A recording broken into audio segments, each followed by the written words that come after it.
Have you ever found yourself in a situation where you've annoyed your mother, then sought forgiveness from God, only to break that promise and repeatedly commit the same actions again?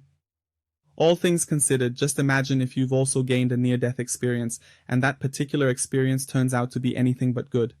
This is a negative experience. Before we begin, I would like to ask you, if you have had a near-death experience or an intuitive experience that you deem worthy of sharing, please do send it to us via this Telegram ID, and kindly remember to like the video. And if you're not a channel member, please hit the subscribe button so our videos get recommended more often. Without further ado, we move on to today's experience sharer. Mr. Babak, we are pleased to have you with us. In the name of God, the most gracious, the most merciful. Hello? Before sharing my experience, I want to mention that my beliefs always centered on loving God and the Al-Bayt, and I had been praying for approximately a year and a half. The way I was before my experience, if the occasion arose, I was also drinking alcohol. I held on to my beliefs, yet I engaged in those actions. I used to drink alcohol. Ultimately, I was younger. I did those things. That's how I was before my experience.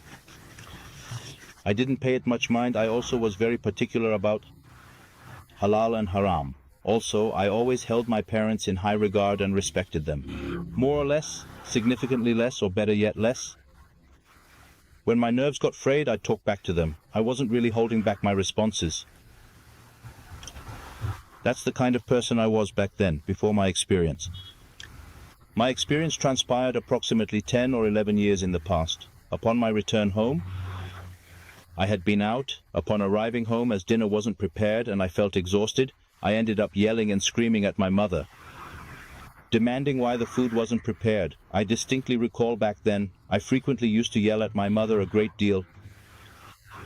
I did it often. It had become frequent. And I was always finding fault with something she did that would upset me. I would yell a lot, and my mother would start crying. She would get upset.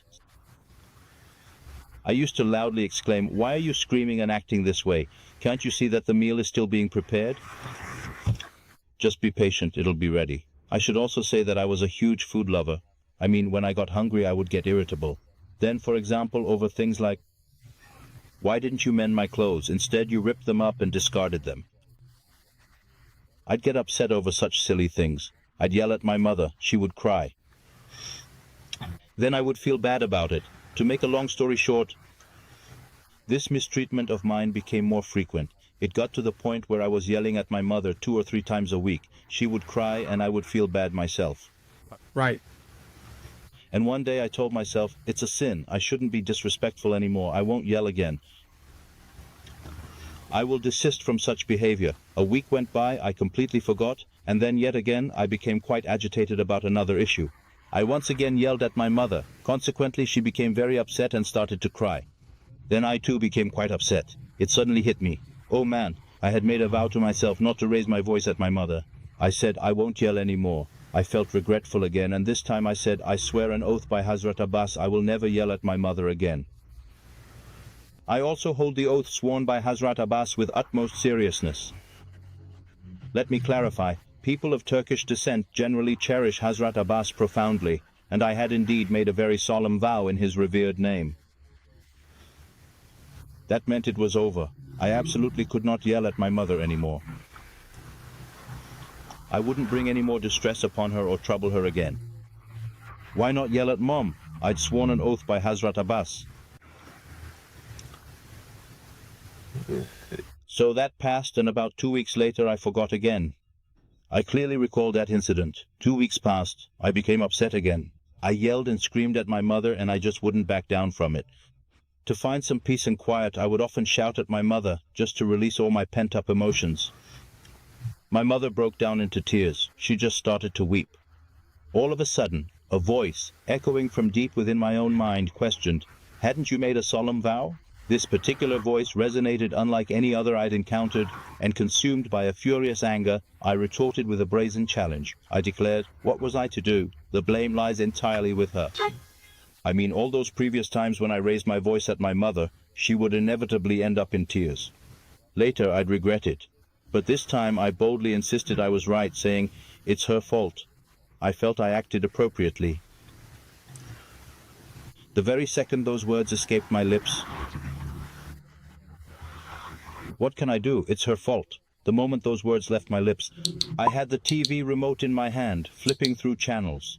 My mother, meanwhile, was in the kitchen, quietly weeping. Suddenly I wasn't at home anymore. Two people were holding me under my arms. I couldn't see them. I couldn't quite see them. I could only sense their presence.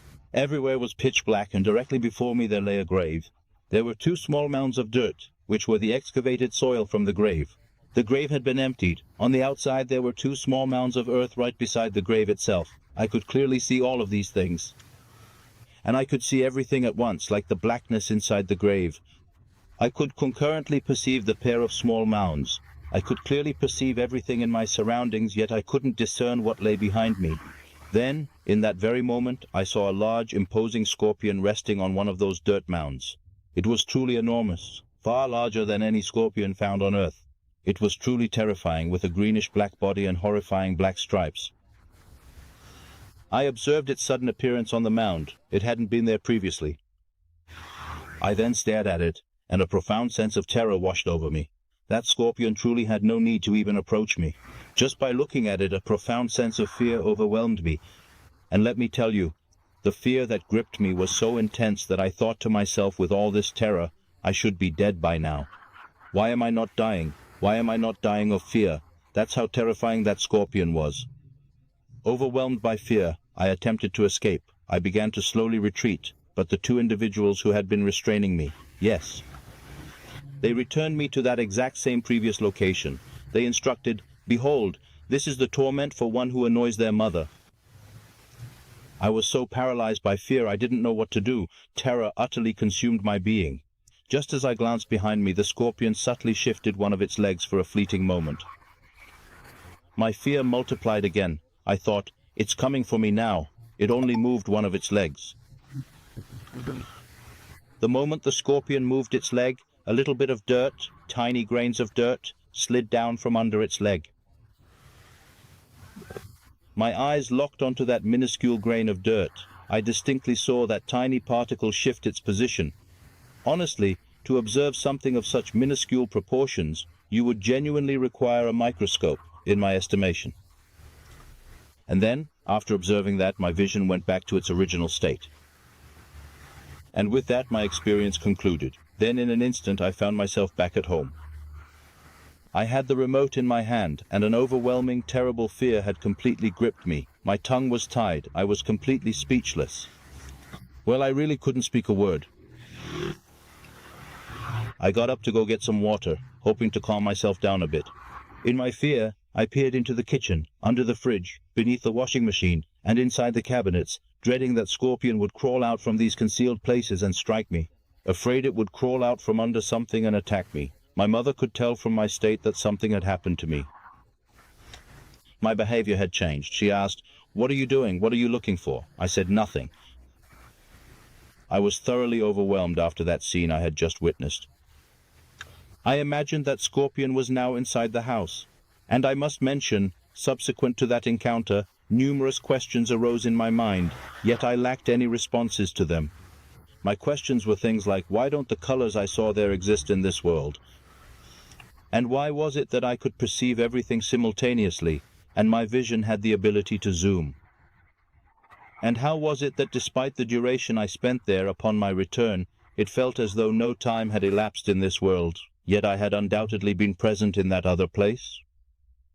Despite all that time passing, I simply couldn't get rid of these things. Then I watched Mr. Manzoom's program, I believe 5, 6, or 7 years later, I'm not sure, around that time. When it was broadcast, I realized there were other experienced individuals who claimed the colors they witnessed there are not found in this world. Regarding time, no time exists there at all. I found the answers to my questions. I saw that these other experiencers had seen the same things as me.